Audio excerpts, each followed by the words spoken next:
Turuan mo ang bata na magmahal ng hayop habang maaga pa. Hindi lang para maging animal lover, kundi para lumaki siyang may puso. Kasi, ang batang marunong umunawa sa hayop na walang boses, kadalasan marunong ding umunawa sa tao.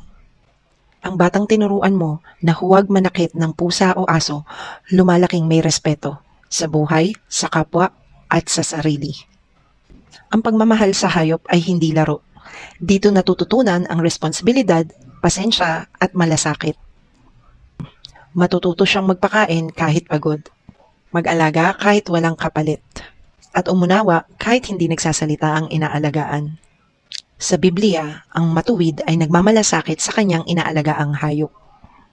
Ibig sabihin, ang kabutihan sinisimulan sa maliit, kung paano mo tinrato ang pinakamahina. Kaya kung may anak ka, pamangkin, o batang tinuturuan mo, huwag mo lang ipakita sa salita, ipakita mo sa gawa. Dahil ang batang lumaki na may malasakit sa hayop, kadalasan, lumaking mabuting tao.